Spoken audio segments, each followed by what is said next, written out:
بسم الله الرحمن الرحيم الحمد لله رب العالمين وصلى الله وسلم على سيدنا ونبينا محمد وعلى آله وصحبه أجمعين أما بعد. Dear brothers and sisters, we now come to the invalidators of the prayer. After learning the conditions and the pillars, it is essential to know what nullifies the prayer so that one can avoid these matters and preserve the validity of his worship. وأما مبطلات الصلاة فاثنى عشر. As for the invalidators of the prayer, they are 12. So just as the prayer has conditions and pillars, it also has matters that can invalidate it, and these must be known carefully. الأول فقد شرط من شروطها الاثنى عشر عمدا ولو بإكراه أو سهوا أو جهلا. The first invalidator is the omission of a condition from among its 12 conditions, whether deliberately, even under compulsion, or out of forgetfulness or ignorance. This shows that conditions are essential. If any one of them is missing, the prayer cannot be valid. الثاني فقد ركن من أركانها التسعة عشر عمدا. The second is omitting a pillar from the 19 pillars intentionally. Since the pillars are the core of the prayer, leaving one of them invalidates the prayer. فإن كان سهوا أتى به إذا ذكره. However, if it is omitted forgetfully, it must be performed when remembered. So forgetfulness has a different ruling than deliberate omission. ولا يحسب ما فعله بعد المتروك حتى يأتي به. And note carefully, anything done after the omitted pillar does not count until it is completed, meaning one must return and correct the omission before continuing. الثالث زيادة ركن من أركانها الفعلية أو إتيان النية أو تكبيرة الإحرام أو السلام في غير محله عمدا. The third is adding an extra physical pillar, or performing the intention, or the opening takbir, or the salam in an incorrect place intentionally. So just as omission invalidates, incorrect addition in a certain cases also invalidates. فإن كان سهوا أو زاد غير ما ذكر من الأركان عمدا أو سهوا لم تبطل. However, if this occurs forgetfully, or if something else other than these is added, even intentionally or forgetfully, the prayer is not invalidated. So the ruling differs depending on whether the addition is deliberate and what exactly is added. الرابع أن يتحرك حركة واحدة مفرطة أو ثلاث حركات متوالية عمدا كان أو سهوا أو جهلا. The fourth, that he makes an excessive movement or 3 consecutive movements, whether deliberately or out of forgetfulness or ignorance. This teaches us that excessive movement contradicts the nature of the prayer. الخامس أن يأكل أو يشرب قليلا عمدا. The fifth is that he eats or drinks a small amount deliberately. فإن كان سهوا أو جهلا وعذر لم تبطل بالقليل وبطلت بالكثير. But if it is out of forgetfulness, ignorance, or a valid excuse, it does not invalidate the prayer with a small amount, whereas it is invalidated by a large amount. السادس فعل شيء من مفطرات الصائم غير الأكل والشرب. The sixth is performing any act that nullifies the fast other than eating or drinking.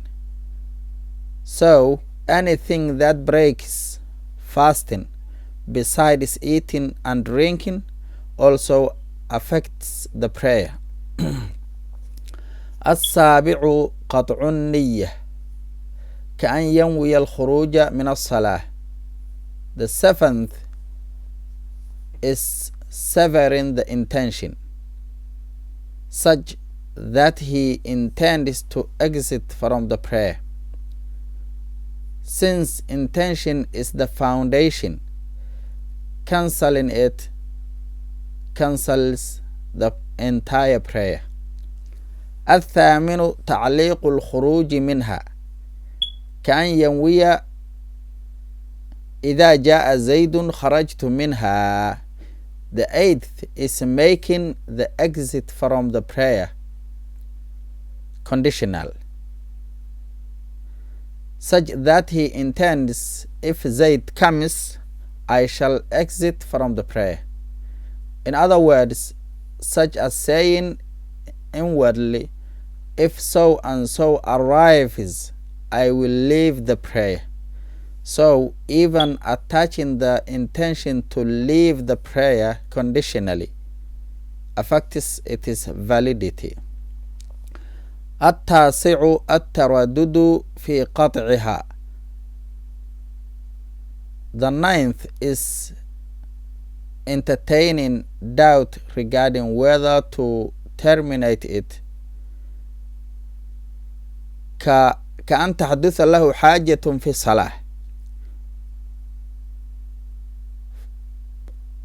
Such as when a need arises for him during the prayer فيتردد بين قطعها والخروج منها, and he hesitates between breaking it and exiting it from it, وبين تكميلها, or to complete it or completing it. So even hesitation in the intention can affect the validity of the prayer. العاشر الشك في واجب من واجبات النية. The 10th is to doubt concerning an essential or a required element of the intention. إذا طال زمنه عرفا. If this doubt persists of a noticeable duration according to customary judgment, أو فعل منه ركنا فعليا أو قوليا, or if one proceeds to perform a verbal or physical integral or pillar of the prayer while in that state. This shows that prolonged uncertainty in the intention undermines the prayer.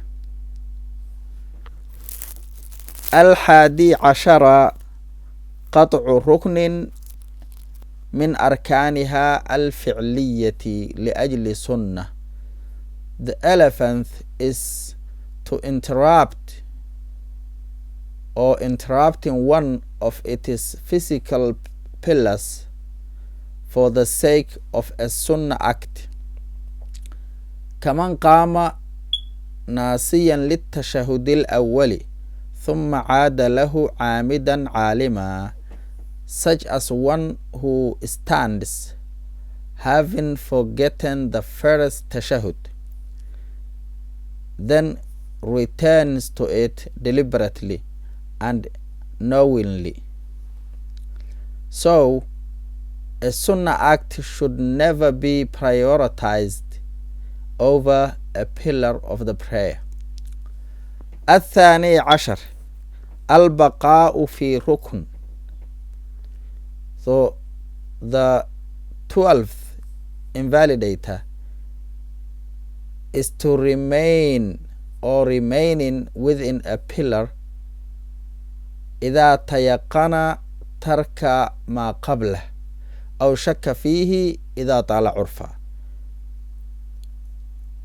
while being certain that something prior to it has been omitted, or doubting it, if that doubt persists for a noticeable duration according to customary judgment.